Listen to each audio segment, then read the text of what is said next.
बिहार का विनाश, बिहार का कॉमनल हार्मोनी को खत्म करने का प्रयास, बिहार में रिश्वतखोरी आसमान तक पहुंचकर मैं सत्य का पक्ष और मैं सच्चाई के साथ।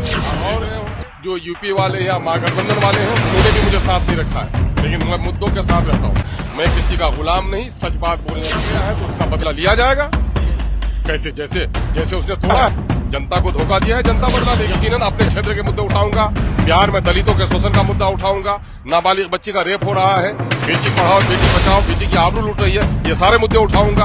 और फिर बीपीएससी में जो नकल नवेशी हुई उस पर अब तक कार्रवाई नहीं हुई, क्यों अफसरों को बचाया जा रहा है, वो मुद्दे उठाऊंगा। बिहार में उर्दू का जनाजा इन लोगों ने निकाल दिया है, वो मुद्दा उठाऊंगा। हाय, आदाब, सलाम, नमस्कार, सत श्री अकाल। मैं रोशन कुशवाहा और आप देख रहे times of Sitamarhi. Times of Sitamarhi में आपका स्वागत है। मैं बात कर रहा हूं बिहार की राजनीति की। जिस तरह बिहार की राजनीति में सारी पार्टियां अपनी दमखम दिखा रही है, सभी अपने तरह से एक योजना, एक से एक रैली, एक से एक वार्तालाप कर रहे हैं, उसी प्रकार सेम एमएम भी पीछे नहीं रहने वाले। एमएम के अख्तरुल इमाम साहब जहां सीमांचल में जितनी पकड़ है एमएम की, वाकई में उसी तरह सेम अब मिथिलांचल में और प्लस मगध में भी होने लगा है। और साफ साफ जब से एएमएम पार्टी ने पाटलिपुत्रा के सभी सीटों पे घोषित किया है कि वो चुनाव लड़ेंगे, तब से तो आरजेडी, बीजेपी, जेडीयू की हालत खराब है। जी हाँ, ये जब से अनाउंस हुआ, अख्तरुल इमाम साहब ने कहा है कि हम पाटलिपुत्रा के सभी सीट पे चुनाव लड़ेंगे, शिवहर के सभी सीट पे चुनाव लड़ेंगे, तो कहीं ना कहीं जो विरोधी पार्टी है उसमें साफ साफ जो उनके समर्थक है विरोधी पार्टी के, वो कह रहे हैं कि यहाँ भी ओवैसी आ गए खेल बिगाड़ने, यहाँ भी आ गए अख्तरुल इमाम खेल बिगाड़ने, यहाँ पे आ गए मजलिस खेल बिगाड़ने। मतलब क्यों भाई? ये समझ में नहीं आता है कि क्यों मजलिस का नाम सुनते ही खासकर जो एक पार्टी है उनके पेट में क्यों दर्द होने लगता है। जी हाँ, खासकर एक पार्टी, मतलब बोले तो पार्टी तो कई है, लेकिन एक गठबंधन जो है जिसको कहा जाता है महागठबंधन, उनको सबसे ज्यादा तकलीफ होता है। जी हाँ, और जिस तरह से राणा रंजीत काम कर रहे हैं उस तरह से कहीं ना कहीं जो बीजेपी के अंदर है, बीजेपी के नेताओं को भी डर लगने लगा है कि ओवैसी अब हिंदू नेता पे दांव खेल रहा है। तो ये सारी है, और सबसे अधिक अगर डर है तो पाटलिपुत्रा और शिवहर में तो बीजेपी, जेडीयू और आरजेडी, ये तीनों पार्टी को डर है मजलिस से।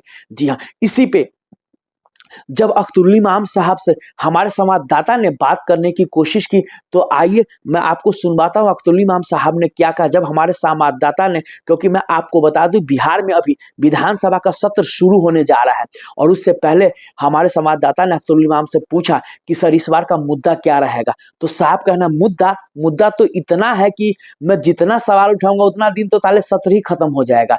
जी हाँ, जिस तरह से आप देख रहे हैं सीमांचल में साथ रेप किया जाता है, कैसे दलित महादलित का बिजली बिल गलत आता है और उसके बाद उसके कर्मचारी जाते हैं, धक्का देते हैं और उस धक्का से मर जाते हैं, कहीं ना कहीं सदमे में लग जाते हैं।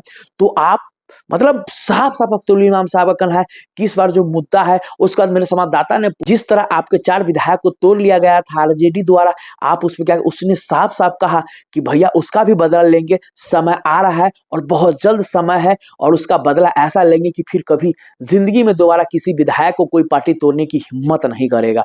तो आप समझ रहे हैं कि एकदम बेवाकी से जो अख्तरुल इमाम साहब ने हमारे संवाददाता को जवाब दिया। चलिए आइए सुनते हैं हमारे संवाददाता ने जब बातें किया तो क्या कह रहे अख्तरुल इमाम साहब।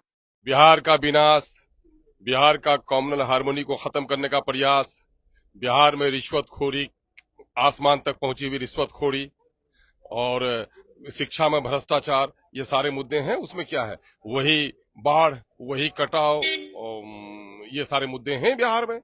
पक्ष और विपक्ष की लड़ाई में आप कहाँ हैं?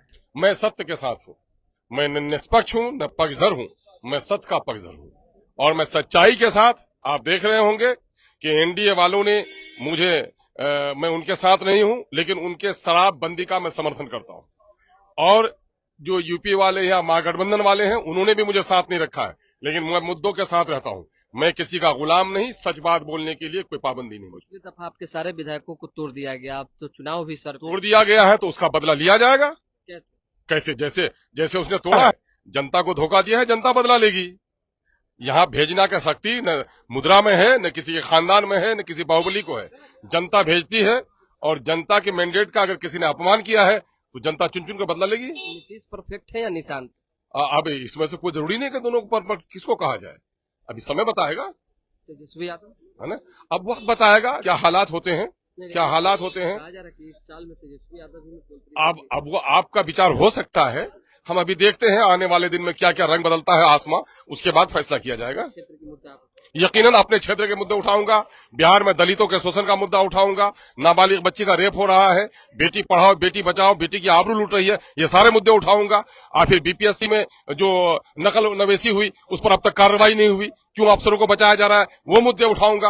बिहार में उर्दू का जनाजा इन लोगों ने निकाल दिया है, वो मुद्दा उठाऊंगा।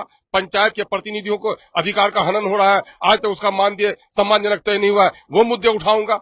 उर्दू के शिक्षकों को सामान्य शिक्षक में बहाल कर दिया जा रहा है, उर्दू इकाई खाली रह रही है, वो मुद्दे उठाऊंगा। मुद्दों की कमी है क्या? एक दो जख्म है, सर से लेकर पांव तक तो जख्म ही जख्म। तो आपने देखा साफ साफ अब्दुल इमाम साहब का कहना है कि समय आने दीजिए, बस इंतजार कीजिए और उसके बाद ऐसा जवाब मिलेगा विरोधी को कि फिर खैर नहीं।